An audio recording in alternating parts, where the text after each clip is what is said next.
Okay, picture this. You've got a strange twinge in your shoulder. Or maybe your kid has a rash you've never seen before. What's the very first thing you do?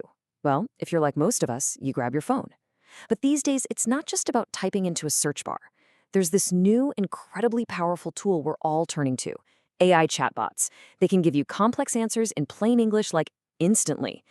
But when it comes to your health, well, that opens up a massive question.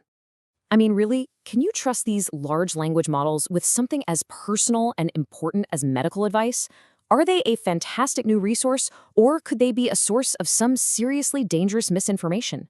It's a huge question, and today we are going to dig into the answer. And we're not just going to guess. We're diving deep into a new scientific study that did something really cool. It put 4 of the biggest AI chatbots through a tough 2-part medical exam to see how they actually perform under pressure. So let's break down what they discovered.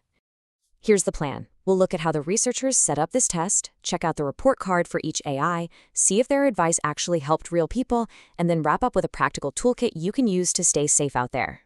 Right. So to really put these AIs through their paces, the researchers created this really comprehensive 2-phase study.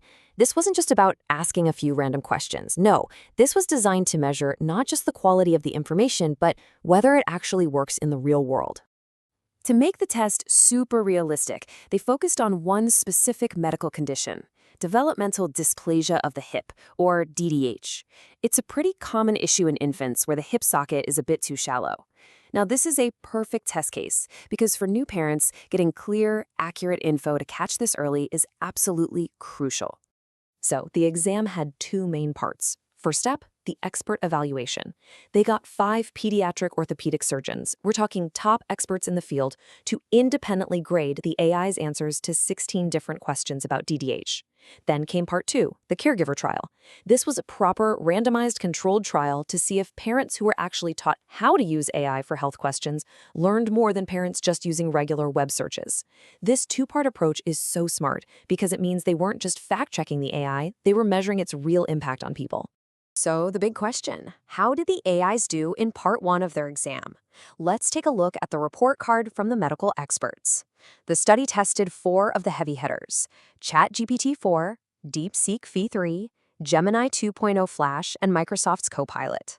And right away, you can see a really clear divide. ChatGPT 4 and a model called DeepSeek V3 were the straight A students, scoring high on everything: accuracy, the richness or depth of the info, and how fluently they wrote. On the other hand, Gemini and Copilot, they kind of lagged behind on accuracy and richness, even though Gemini's answers were very smooth and easy to read. Let's just zero in on that accuracy score for a second, because let's be honest, that's the most important one. The difference was huge. The experts rated a whopping 85% of ChatGPT 4's answers as good or excellent. For Copilot, that number dropped all the way down to 66%. This shows you something really critical. Not all AIs are created equal. The quality you get can be dramatically different depending on which one you use. But there was a major catch, even with the top-performing AIs. The researchers discovered that the reading level of the answers was often at a university level.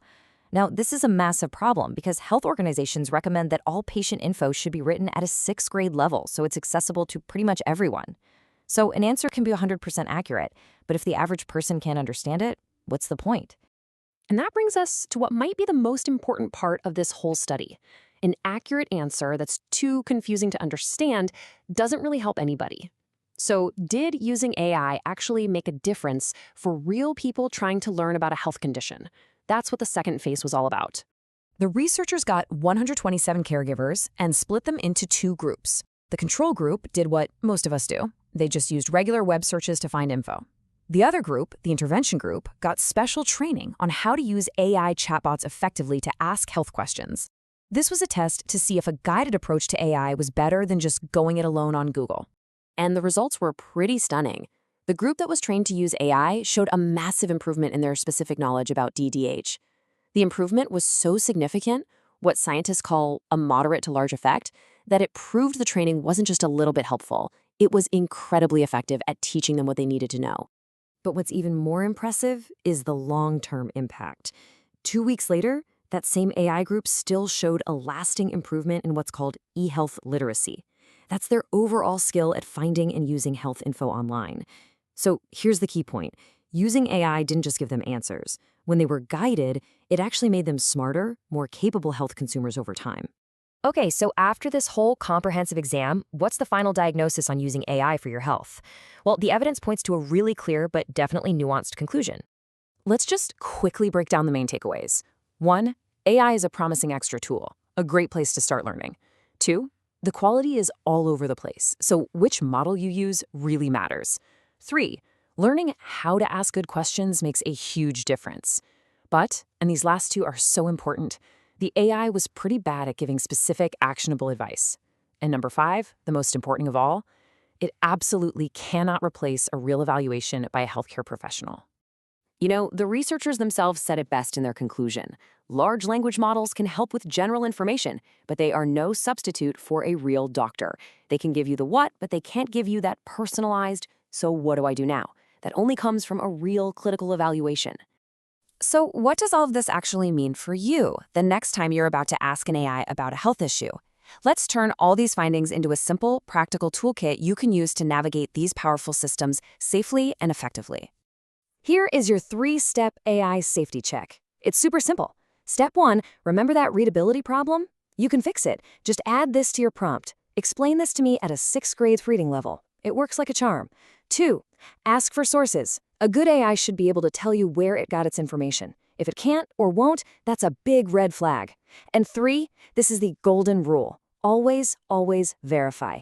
Treat the AI's answer like a really well-organized set of notes that you can bring to your doctor. It's the beginning of a conversation, not the final word. And this really brings us to the big question for the future. There's just no doubt that AI is a revolutionary tool for getting information. But as these models get even smarter and woven into every part of our lives, the real challenge is going to be figuring out how to balance their incredible convenience with the nuanced, empathetic, and, frankly, irreplaceable value of real human medical expertise.